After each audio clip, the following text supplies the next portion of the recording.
Hi. I wanted to talk through something that I've been experiencing of late with my little donor conceived son. He's a toddler and he's very active and he's very busy and running around. And I swear he needs both a crash helmet and a face mask at the minute because he's just running at a million miles an hour and crashing into everything. And it's hurting my heart and worrying me and going to give me, yeah, I don't want to say what it'll give me and put that out into the world, but it's stressing me out and watching him play at the minute because he's so busy and active and he's hurting himself or he's nearly hurting himself. The number of near misses is just incredible. And what I've noticed with all of this, and there's sort of been some near misses with times when he's ran away and he's gone too far and we haven't been able to, he's potentially been in a situation where he shouldn't have been as a toddler.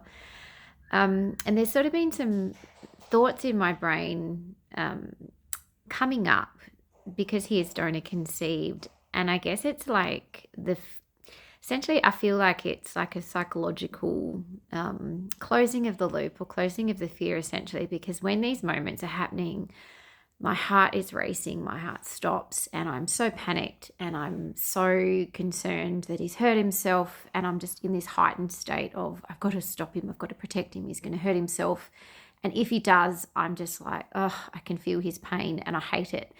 But it's probably just, and as I said, at these times and these acute times, it's like my brain saying, see, like you do feel the same. You feel the same way about him as you do your first son. My first son is conceived with my own eggs, and it's sort of like, and I know that intrinsically, I know that he's my son and I love him and he's mine, and there's no question about that within me. But my brain is still in those moments of fierce protection and worry. It's sort of it's like it's saying, see, like, you were worried about this and you thought that maybe you wouldn't bond and you wouldn't attach when you were considering donor eggs. And in those moments, it's like this confirmation that I didn't have to have that fear, or confirmation or closure on that fear almost. And I'm not sort of, trying to think this way or deliberately thinking this way. And it's not even something that I'm consciously doing. It's just I notice that those thoughts are there in those moments. It's like, see. And it's not so much a confirmation for me, but I do think I've done a little bit of research, and I guess there's some psychology behind it, and there's some neuroscience and all that jazz that sort of sits behind the way that we do things and what we do, of course. And part of it is that what we perhaps expect to happen, there's a bit of a mismatch with what is actually happening in real life. And so I just sort of wanted to get on here and share my experience of that, because I think, as much as I'm very comfortable with my decision to have a donor conceived child, and I love him with all that I am, and I feel very attached and bonded with him, that's evident by these moments where I'm just my heart is in my head, and I'm just cannot breathe sometimes watching him play, because he's just going to hurt himself, because he's just in that toddler phase of, and not quite the right height for tables and all those sort of things, and he's just in the danger zone of hurting himself. But it's just a confirmation for me that, absolutely, I'm his mum. Those protective instincts are right on, and they are there, and he is mine, and I love him to bits. But I find it sort of interesting that still in my brain there's these looping sort of, not so much looping anymore, but there's some closure thoughts around, see, you didn't have to be worried about that.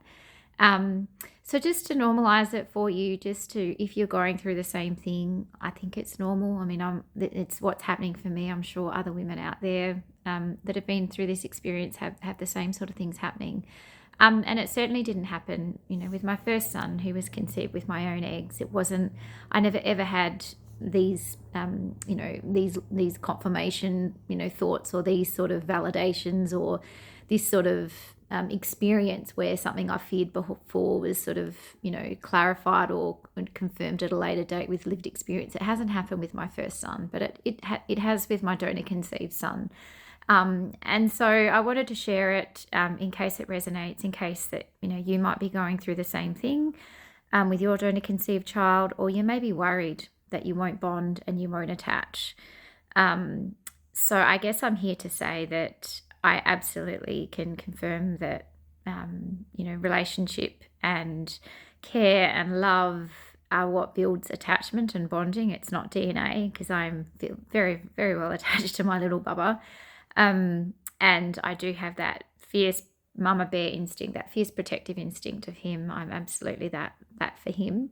And yeah, I think it's normal. I think it's interesting, the way our brains do this, and perhaps as a way of protecting us, to sort of say that those fears were unfounded, but just also to close the loop on them as well. And I do expect in time that sort of those thoughts and those processes, and those neuroscience connections and things that happen in our brain, which are so amazing and interesting. I think eventually over time those things will dissipate. But yeah, it's still happening, but just in a different way, now that we're in the toddler stage. So I just thought I'd share, and I hope it resonates and I hope it helps. And just remember that, bonding and attachment, all the research shows that it is based on relationship and care and love, that you provide, and it's not based on the fact that you don't share your baby's DNA. Have a great day wherever you are in the world. Much love from me.